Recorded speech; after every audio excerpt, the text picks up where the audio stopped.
Hi, my name is Vyosi Ukella, and today I'm going to present the court case Engel v. Vitale. To begin, the amendment that was involved with this case was particularly the First Amendment, or more specifically, the Establishment Clause of the First Amendment. This clause specifically states within the Constitution, Congress shall make no law respecting the establishment of religion. This sentence was meant to prevent the becoming of a national religion and allow for religious freedom. In another reference, Jefferson specifies the Establishment Clause as the wall of separation between church and state. Through this clause, it allows the forbidding of favoring one religion over another, ensuring for people's religious freedom to not be inhibited. This entire case began when the Union Free School District in New Hyde Park, New York, adopted and instituted a school prayer every morning.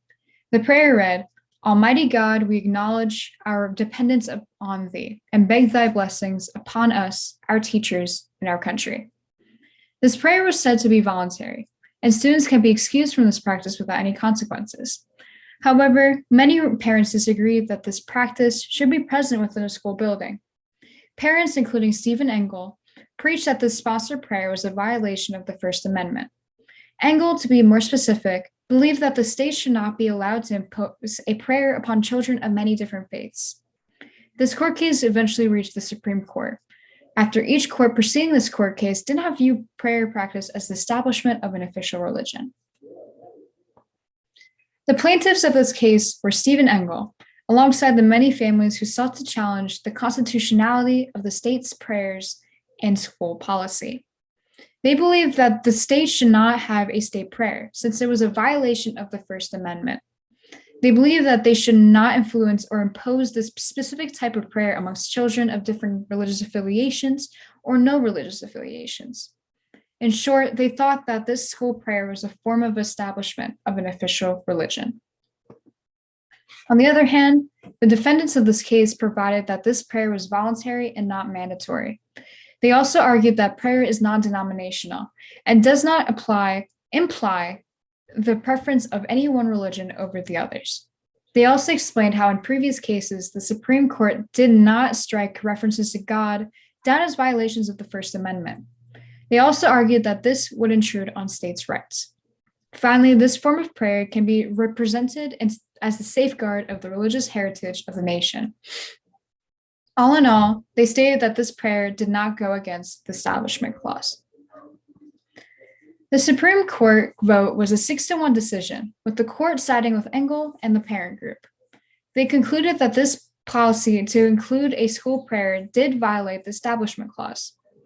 Through this, they ruled that by providing the prayer, the state of New York had officially approved this religion.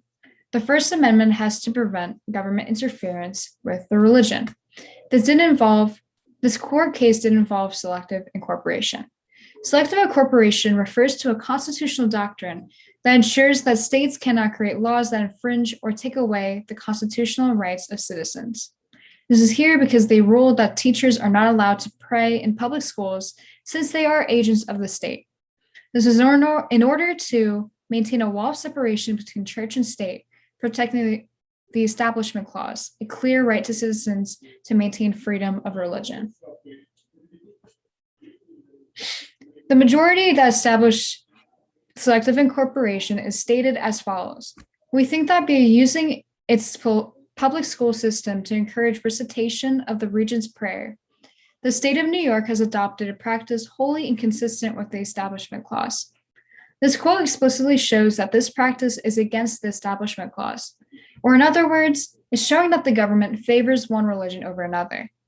This shows that this case utilized selective incorporation, showing that the state cannot create laws that take away the constitutional rights of citizens, and in this case, the freedom of religion. By including this prayer in schools, it puts the perception of the government favoring one religion over another, leading to people to become influenced by this religion. This majority opinion shows that this case goes against this clause.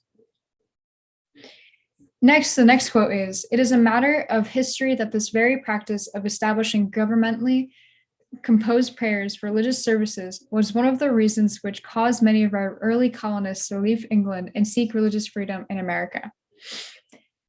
This quote pertains to the history associated with prayers, claiming that the basis of this country is to escape religious persecution. Providing a prayer as a government-funded practice is what the early colonists escaped from, proving that this practice is non-American, pertaining to our freedom of religion. The final quote is stated as follows.